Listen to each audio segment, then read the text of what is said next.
Thank you everyone for joining tonight. My name is Festus Mutua, and as we get started, may I say a word of prayer. Thank you, Lord, for this beautiful evening you have given us to come together so that we can learn.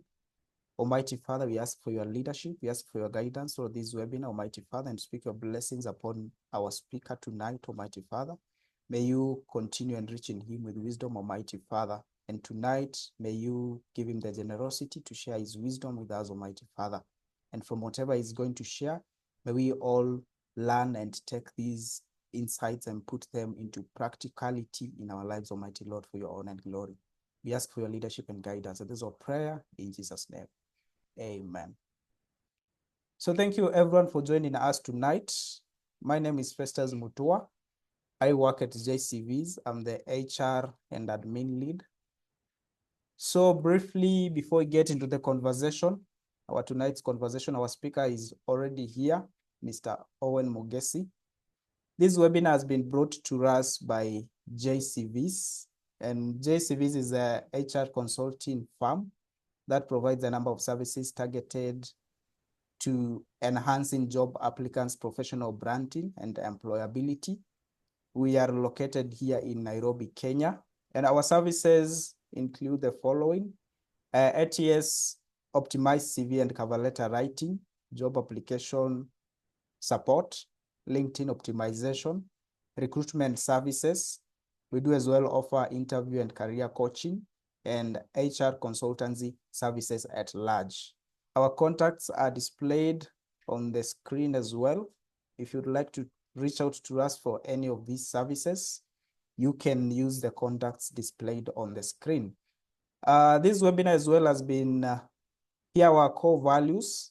Our core values at JCVs is accountability, integrity, respect, teamwork, excellence, innovation, and customer focus.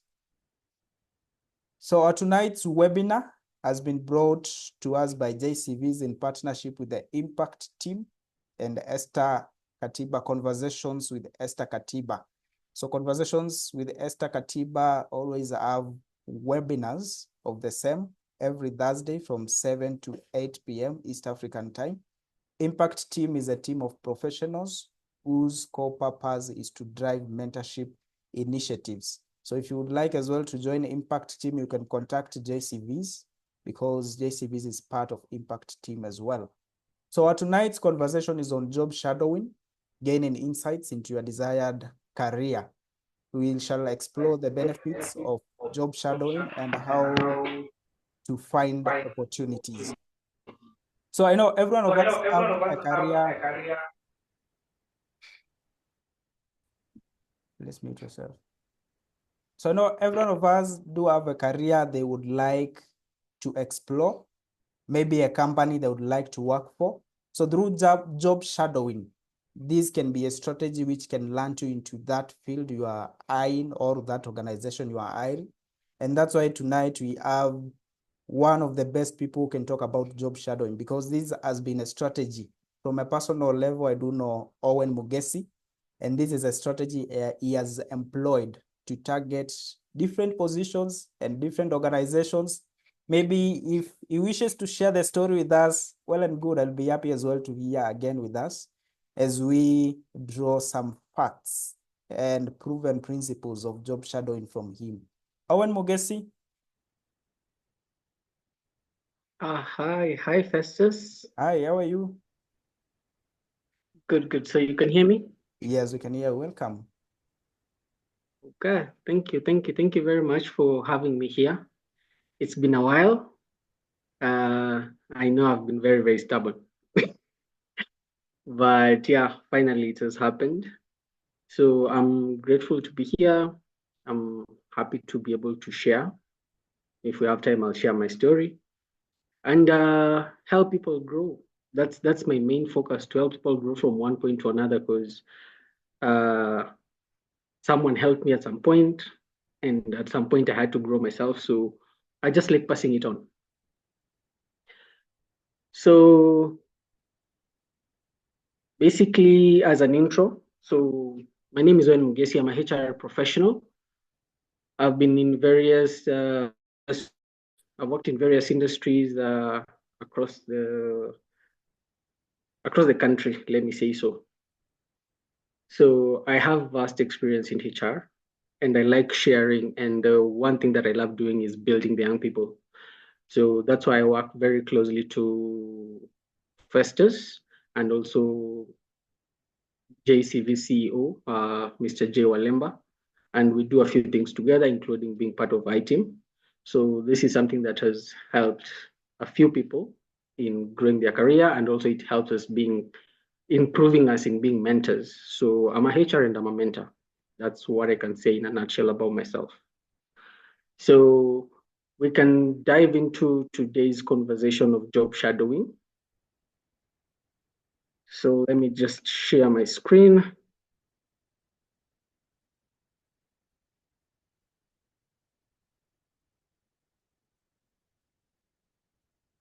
Okay, you can be able to see my screen? Yes, we can see your screen. Okay, that's fine. So in this webinar, we're going to dive into just very few topics. I would like to make it short, straight to the point, and have an interactive session between my listeners and myself to be able to ask and get answered to whatever you would like to know. So in this session, we'll just be able to define what job shadowing is and look at how job shadowing occurs in organizations, the benefits, and if you decide to go the job shadowing way, the do's and don'ts to make you successful in the strategy while you're looking for a job. So when it comes to the definition, this is a type of on-the-job training that allows an employee to observe another skilled employee performing a specific, just a minute. Yeah, observe another skilled employee perform a role per se. So this is a situation where you're interested in a role, then you look at someone who's doing it, and you'd like to learn from them. So they can be able to take you through their day to day from what they do. You have to understand what the job entails, the deliverables of the job. So by having someone, it's an on job training. So it's on site. When it comes to job shadowing, mostly it's on site because you have someone to take you through. Yes, there are those opportunities where they can be able to be done virtually, but it also depends. It varies from role to role. So when we look at how the job shadowing program is done in organizations, because also organizations tend to do this for various purposes. So one of the purpose to why job shadowing happens is to assess if someone is a fit for a particular role. That is, they want to see, are you a good fit in terms of either the culture or understanding of the task, so that when they make the decision that you can be able to take up this role, it becomes very easier for them to know, like, you'll be able, the transition won't be difficult and everything will run smoothly with no hiccups per se. So they have to put you there to try and see, are you a good fit for that role, so that they don't make a decision that might make them be in a difficult situation simply because they didn't try you first. So it's more like trying. It's a system of trying and testing. So they need to try first, see if it works, then before they make a decision. That's why in some scenarios you can be able to try for a job. Then if they feel that you fit, if the opportunity comes, then they approach you and tell you apply for the role. Then with that, they are confident that even if this person applies and they pass the interview, they can be able to handle the role. So the other thing also is for succession planning. So succession planning is basically in HR, it's more trying to plan your workforce ahead. In that, if this person resigns today, what happens to the next, what happens to that role? Because if it's a role, I look at an example whereby we are in an industry. So since someone has resigned from a role, it does not mean that operations should stop. So operations have to continue, and for operations to continue, that's why we have people to keep up with that. So when it comes to this, it also helps when it comes to leadership per se. In terms of, a good example will be the current situation in the country, whereby we have a president and a deputy president.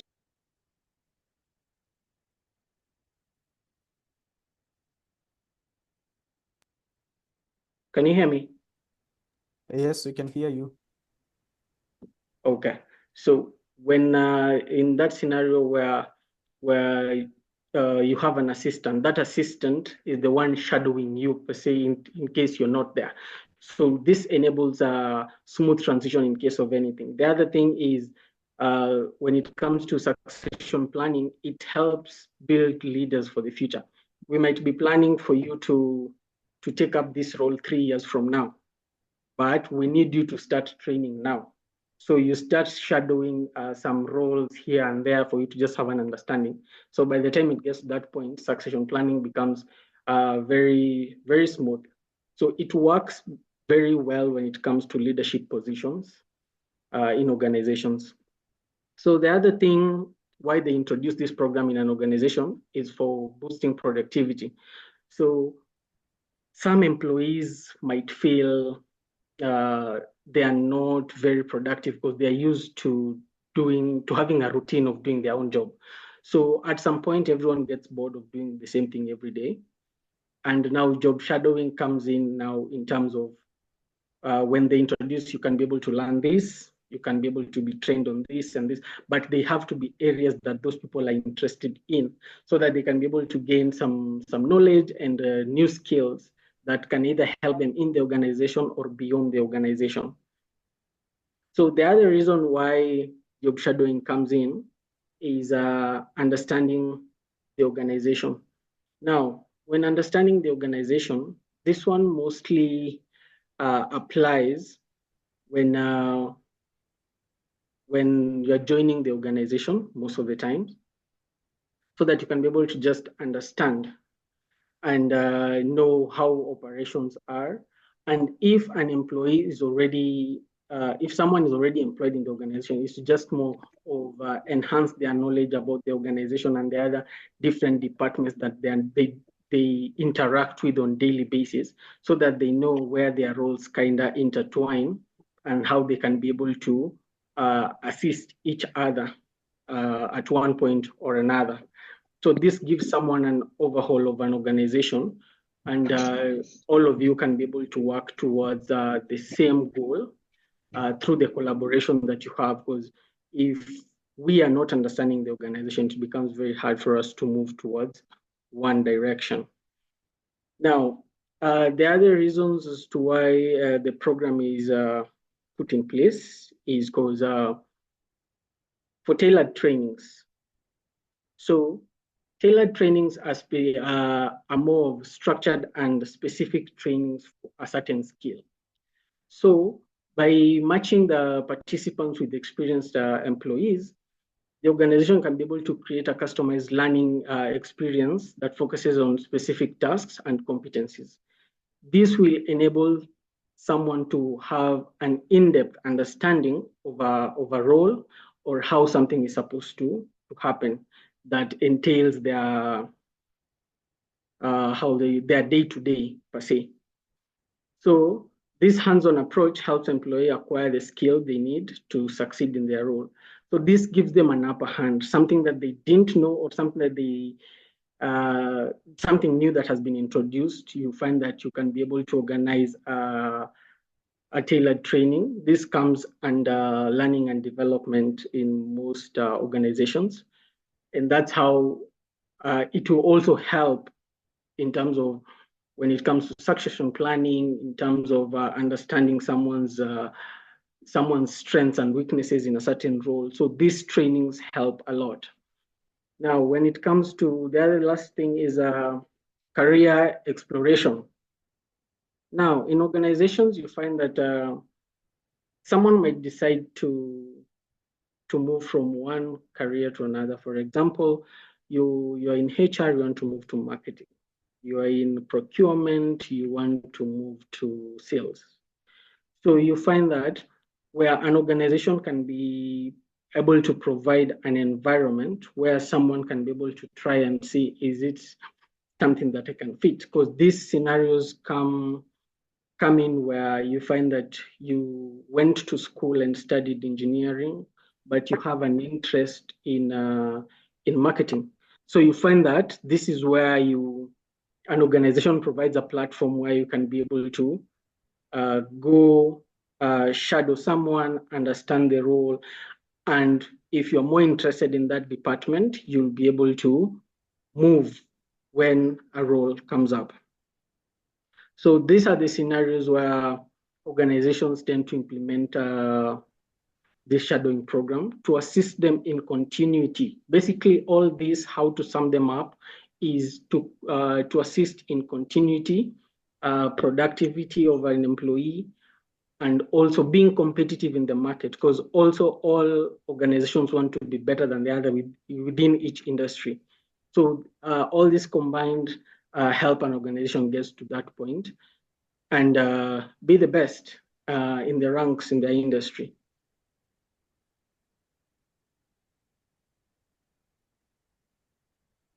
Okay, so the process of job shadowing. So number one, I would say, as I mentioned earlier, the job shadowing can be done, as I mentioned earlier, job shadowing can be done either in person or virtual, but from most experiences, job shadowing is done in person. This is because the person will be able to see what is happening. The person will be able to ask questions there and then. In case anything goes wrong, they'll be able to know how they're supposed to handle that situation. So when it comes to virtual job shadowing, it can only happen in specific roles. For example, maybe you're a PA, you can be able to do that because it's more of documentation. Even in HR, it can happen virtually because there are those specific tasks that can happen virtually. But you see, when it comes to manufacturing, it's something that it cannot happen virtually because you have to be in the factory to understand this machine works this way, and this has to be done like this, this has to be put there. When it comes to hospitality, you can't serve someone coffee on the table virtually. When it comes to nursing, you can't inject someone virtually. So you have to be there to understand and to know how it's done. So yes, it happens in both ways, but mostly it's an in-person training kind of job. So first, you need to prepare. So before the job shadowing begins, both the participant and the mentor, that is the person who's there for you to shadow or learn from, should meet to discuss the expectation goals and the specific activities planned. This helps establish a clear understanding of what the participants hope to learn. So now, when you're going here, you need to understand, what do I want to learn? That's number one. Number two is, why do I want this job, or why do I want this career, or why do I want to learn this? So when you understand those two things, so that even the person who you're going to shadow, they'll be able to understand, this person wants to understand this because they are planning to have this job in future, or they are planning it as a career change. So you have to prepare and first understand what you want and what is your plan after understanding the job that you want to shadow. So with this, you need to relate to your mentor so that your mentor can be able to understand the expected outcome, so that he or she can be able to take you through. Number two is observation. But the participant closely watches the mentor in their daily task. This will include day-to-day, depending with the machines that you use, they have to learn that. If it's meetings and clients that you're meeting, they have to learn that. If you're meeting with the team, they also have to understand what happens within the team, which teams, maybe it's interdepartmental, which people are there, what is to be discussed, they need to understand that. For clients, they need to understand client's needs, and also just know how communication is made between the organization and the client, because as if you are the middleman between the organization and the client, they need to know how to be able to handle these situations.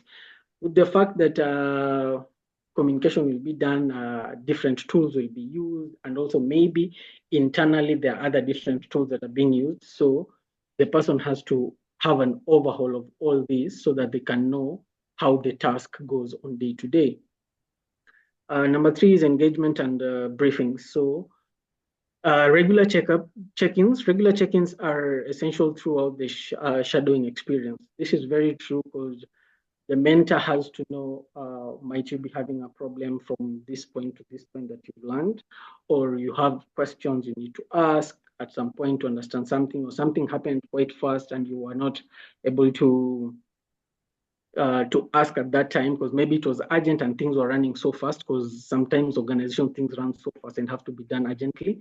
So these check-ins really help the mentor to understand where you might have an issue, and also you'll be able to get more explanation or understanding on how things are working. This enables you to be able to learn faster. Now, hands-on experience. Participants may also engage in minor tasks. So mostly, as many people have witnessed, when you start job shadowing or when you start a role that you are not conversant with, the first thing many people push to you are the administrative tasks. So paperwork is something that many people tend to say they don't like doing. So the manager pushes it to them. So you find that this is one of the tasks that you can be able to start handling and understanding. And everything that happens in an organization comes from paper. That is the policies. So if you are in a position where you can be able to handle these administrative tasks, you can be able to get a better understanding first before now you start practicing the things. In accounting, you'll be able to start understanding the figures first, the ledgers, and the books before you start like doing the job itself. So these are some of the things that will help you during your shadowing time. When it comes to the office, at least depending on how big the office is, because some offices are small, you can walk around the office in 10 minutes.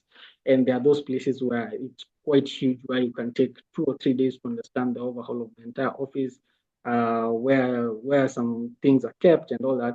So it's more of just understanding your surrounding basically.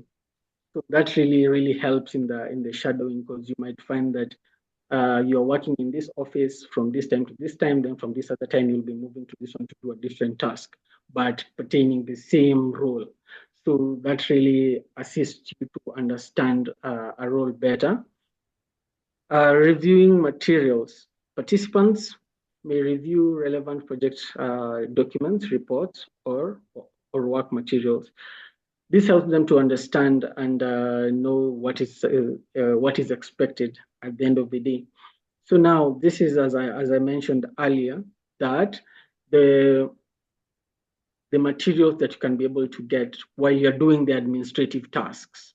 These are things that you can just, so you find that while you're doing the administrative tasks, it's more of you're still reviewing. So you're killing like two birds with one stone.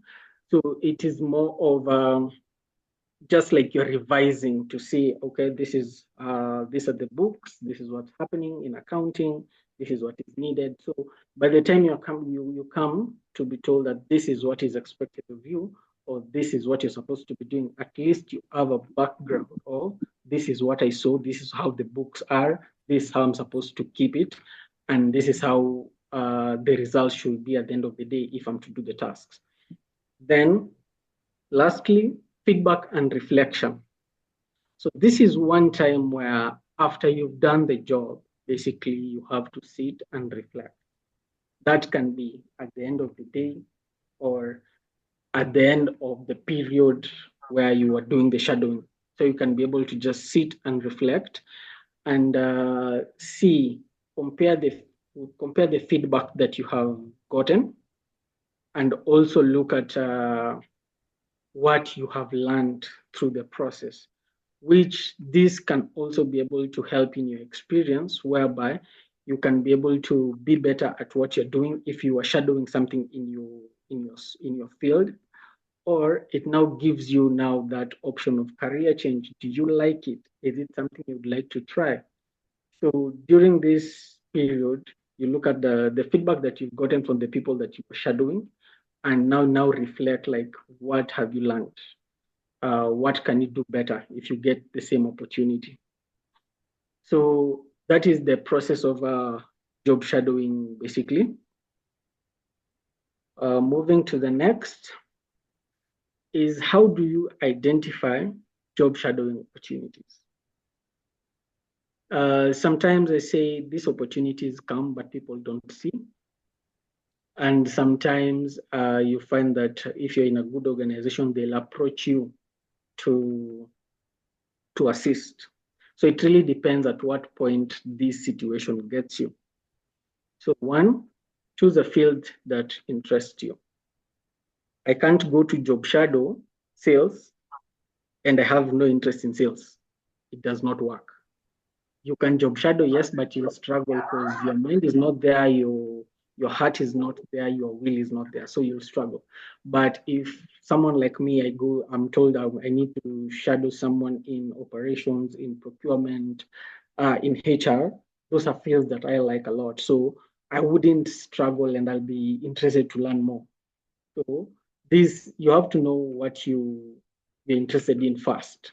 Then if an opportunity comes or you see where you can be able to take advantage of, you take that opportunity. So then choose a role you would like to build a career. Now, there are those people who choose a role for the sake of, okay, this is what I got, so this is what I'll do, which is fine. But while you're doing whatever you're doing at that point, you should be able to know, I would like my career to go through this direction. So you start building it bit by bit. You might be in sales, but you want to build your career in HR. So if you already have that direction, it's more of looking for people who are on that direction, looking for ways you can be able to shadow. A good example I use with Jay Walemba and Festus, assuming you're in a different field, but you're interested in HR, or you're in a different field and you studied HR and you want to transition. It's a matter of, you can be able to talk to Festus or Jay and ask them, can I be able to get an opportunity in your organization to shadow and please understand HR aspects? Then, since that is something that you like, you find that you can be able now to start learning bit by bit, and you start building your career before now you decide to transition. Then number 3 is make a list of companies that interest you. So now, this is something that people don't do, but we normally have this dream in our head. I want to work for Safaricom, I want to work for Big Five, but we never see, that just remains in our heads. We don't sit down to put down a list like, I want to work for this. Then after looking at the companies you want to work in, you have to look at, do they have the opportunities that, do they actually first have those roles that you would like to work, or those departments? Then after that, you have to have that, the way I'll be looking for, for example, looking for a sales position in an organization that doesn't have a sales department. As much as that is my dream company, you find that if it's not there, then it won't work. I need to get an alternative. So it's good if you at least make a list. It's just like a wish list. You can make a list, then you can be able to do a good background check in the organization, see if they have something that you're interested in. You can be able to follow them on LinkedIn and all the other social media platforms so that they can be able to prompt you in case they post something or share something online. So with that list, you can be able to be guided and push on your interest. So the other one is find professional contacts to assist in job search opportunities. This is one thing I normally tell everyone. It's a networking problem that many people have, but at least people are coming out of their cocoons. So you find that when you have professional people around your circle, it's easier for you to maneuver in the industry.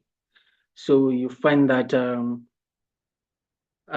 these people assist you in terms of one, the professional people have their own networks, who have their own networks.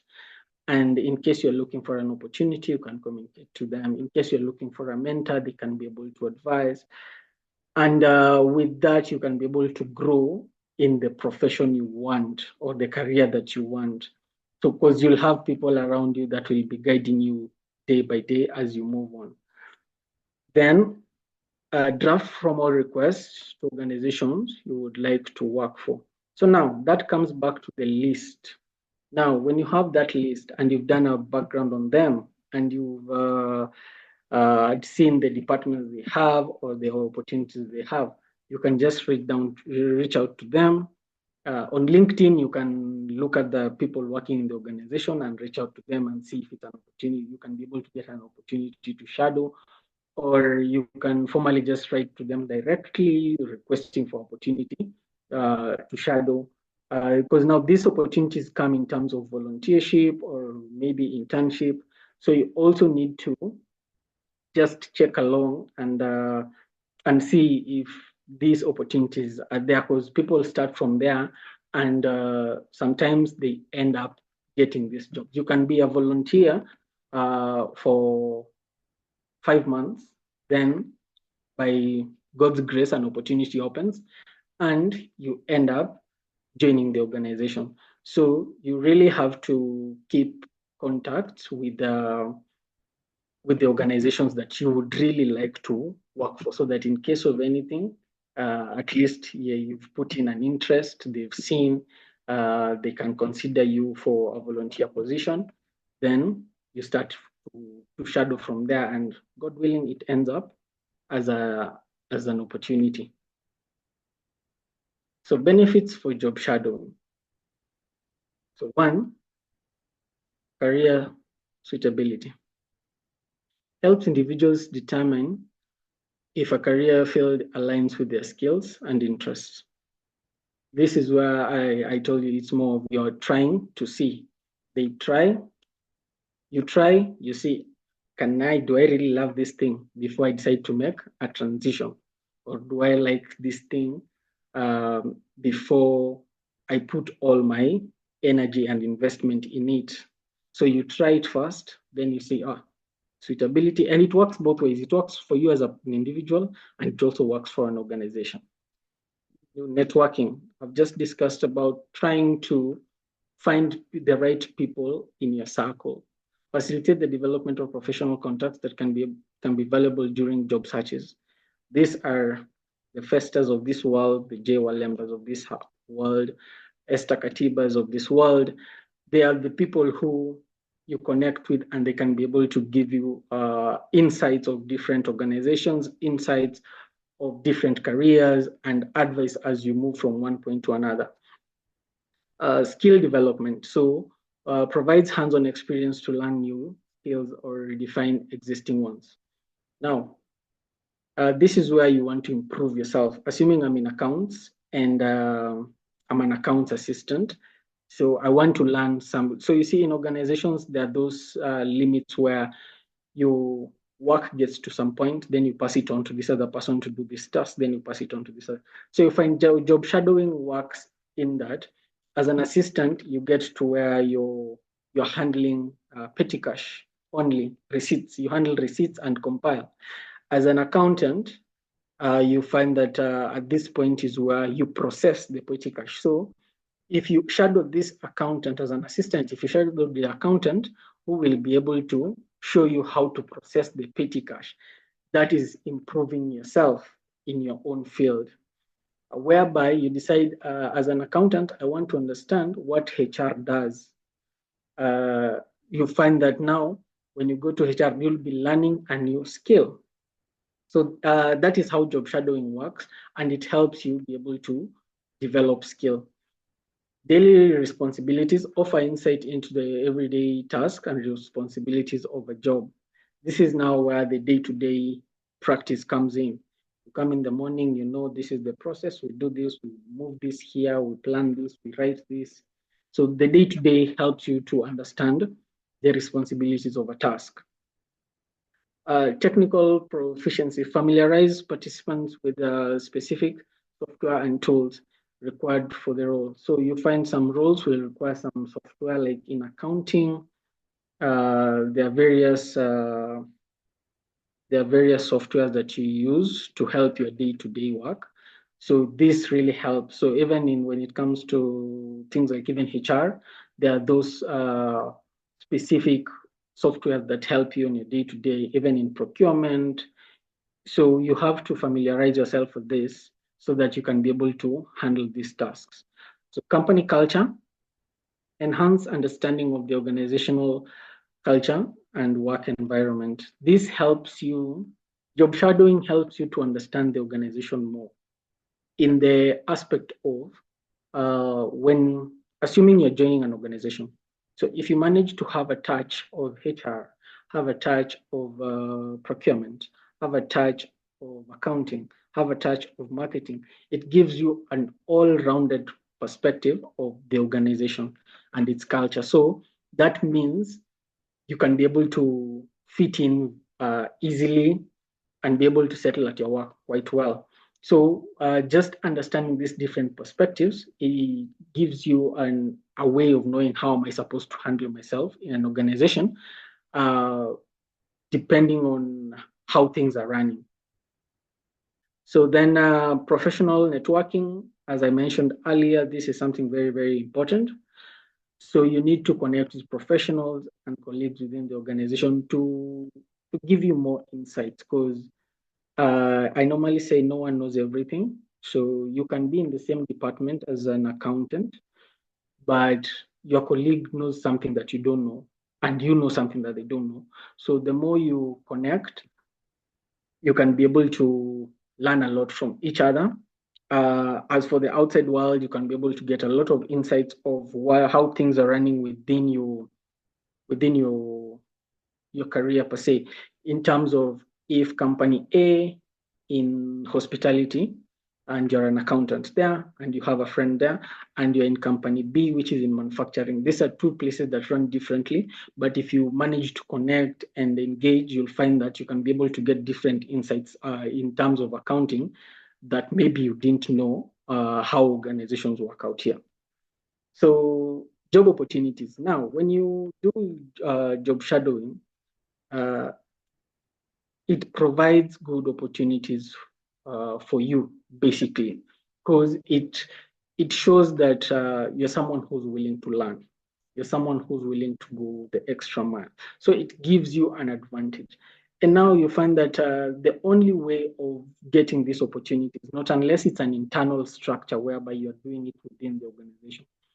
The external structure, you have to start from either internship or volunteership, so that they can be able to see and understand your knowledge and what you want.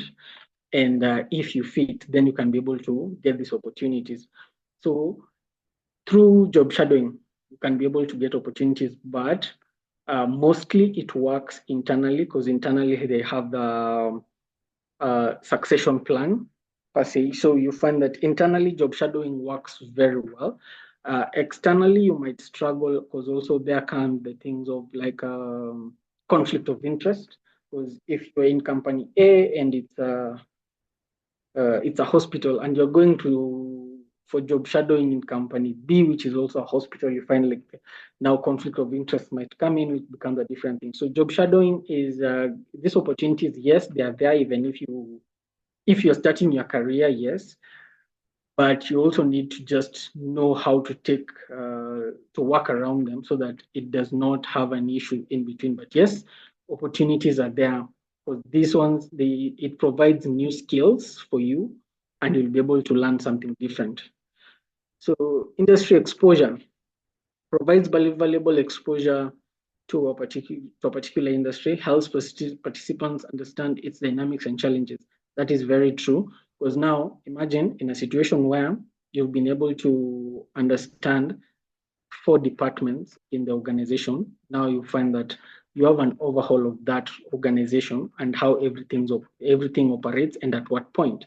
Now, when you be able to get a chance to do the same in a different organization in the same industry, you'll also find that different organizations run different. So there's something else that you learn from that other point. And now when you do a cocktail of this knowledge from this organization A and organization B, you find that you'll get so much exposure. And through it, you find that you become a very valuable person in the job market. So finally, the do's and don'ts when it comes to job shadowing. So we'll start with the do's of job shadowing. Know what you want to learn. You have to be very, very clear. You can't just go, today I'm learning sales, tomorrow I'm learning this, the other day I'm learning this. You really need to know what you want to learn so that you start building on that side. So you can't be job shadowing here today and job shadowing there tomorrow. You have to have a plan. So 2 is understand the position's requirements. So you have to observe first and understand this is what this position requires. With knowing that these requirements are here, then you see how you fit. Then now you can be able to engage and start job shadowing, because you can't just go and start doing something and you haven't understood you haven't familiarized yourself with the requirements of the role. Now, maintain a good attitude. That is, how would I put it? That is key when you want to job shadow. So approach the experience with enthusiasm and openness. You find many people will want to job shadow, but they don't want to do the dirty work of the job shadowing, which becomes very hard. So you want me to help you learn, but you're coming to learn from me and you're showing me attitude about my work that you want to learn. So it becomes a bit difficult even for the mentor to help you as someone who wants to shadow the job. So you must have a good attitude and be ready for anything within the job. Number 4, take notes and ask questions. That really helps, because for the notes, you can be able to refer to them later. And the question can be able to provide clarity in case of something that you observed or didn't understand. So that helps you to be able to understand the job much better. Follow workplace rules. That is very direct. You can't take your rules from home and go to try it in an organization. You will not survive. Or you want to try it in a new department, it won't work. So you have to abide by the organization's policies and protocols. Then the last one is remain flexible.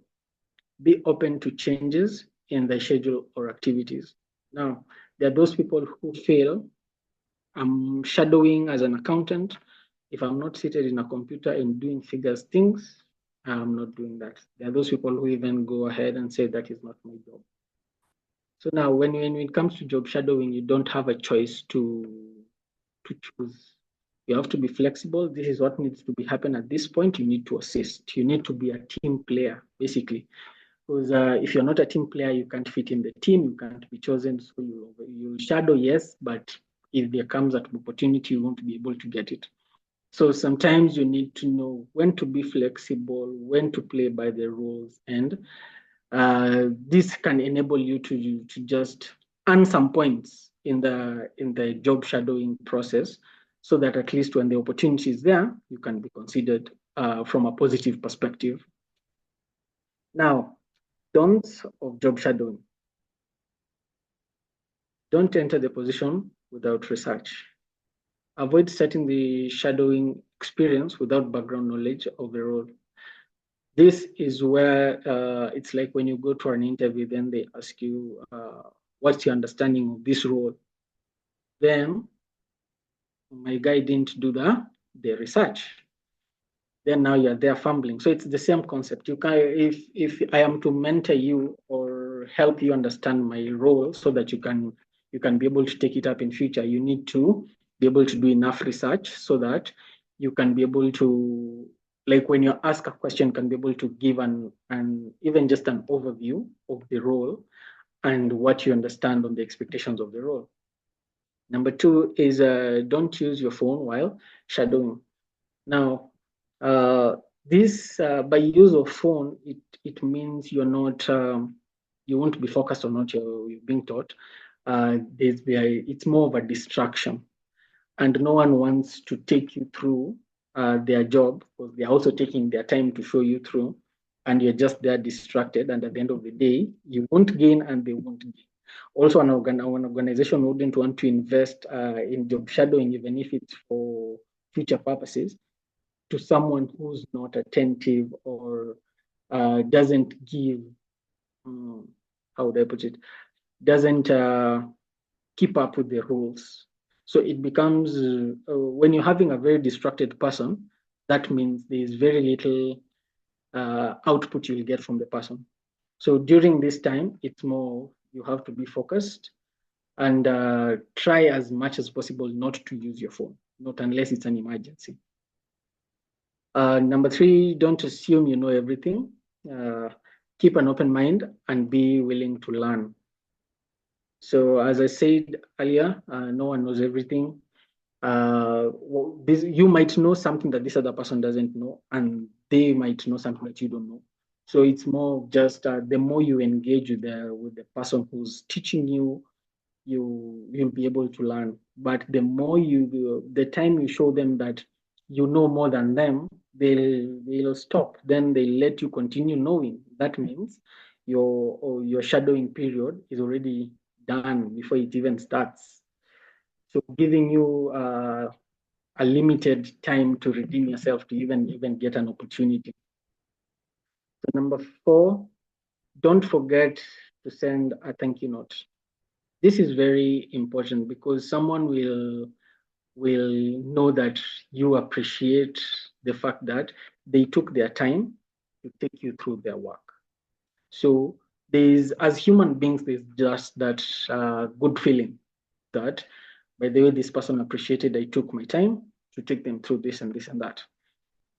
So whether you're volunteering and you didn't get the opportunity, whether you're doing an internship, even if it's an unpaid internship and you're not getting the opportunity, after it's a matter of just giving a thank you, which it also applies when it comes to job applications where they come and tell you, oh, you're not a good fit, we wish you best of luck.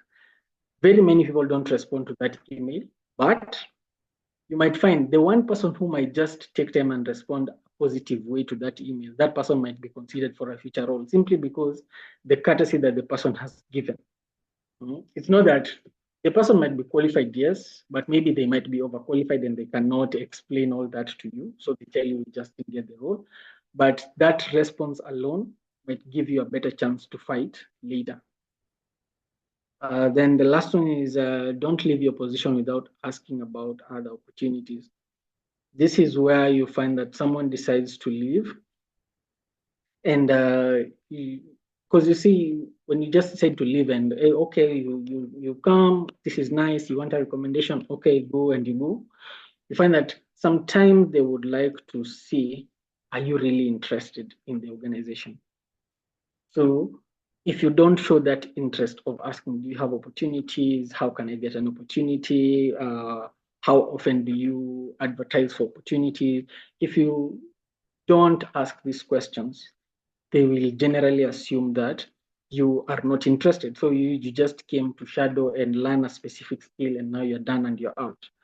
That is an assumption that they'll have, but they are not the same people. They will not follow you to ask you, oh, would you like? It's as if they're begging. So it's more of for you to take the initiative to try and poke holes to know, okay, I am done with my shadowing period. how can I be able to get an opportunity in the organization? Or currently, as I finish my shadowing period, do you have anything that I can take up? So this is something that you should try and practice if you get a shadowing opportunity, whether externally or internally. Because also internally, you can be able to shadow someone internally, and you find that you really like what they're doing. Then, if you don't ask, if it's a big organization, they can tell you, we have this opportunity, not in Kenya, but we have it in Somalia. Is it something interesting? But if you don't ask, you might never know. So whether internally in an organization or externally, it is something you should be able to ask, because in those big organizations where they are maybe in various countries, you might not have all the information. So if you ask, then you'll be told, we have this opportunity in this region. Is this something you're interested in? We see if you can pursue. Then if the opportunity is there, and that's how you get the opportunity. That said, that is the end of my presentation. Thank you for listening. And yeah, I'm open for any questions from our listeners.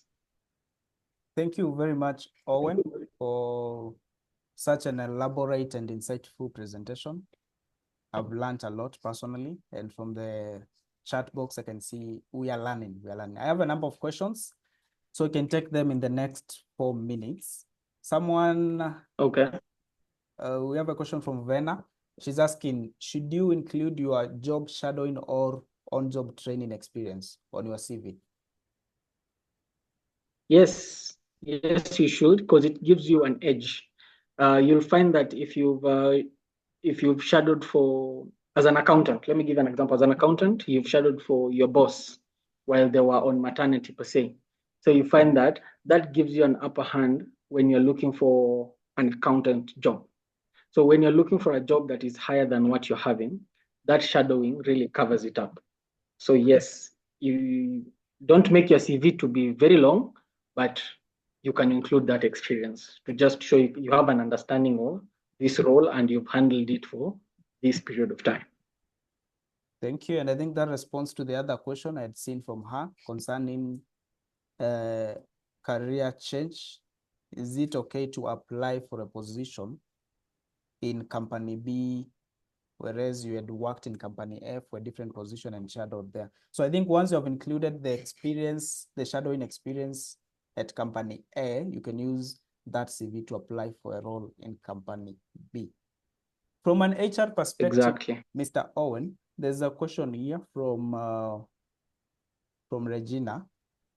If you are to place an employee on a job shadowing program or an on-job training, does it necessarily have to come with an added compensation? Not really, because this is more of a discussion. There are two initiatives here. There's an initiative where, as an employee, just a minute.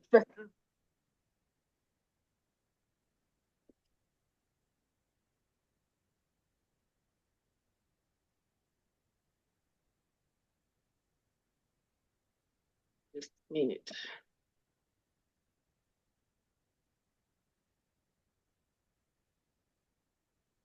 Okay. So you can hear me, right? Yeah, sure. Just a minute. My laptop is almost going off.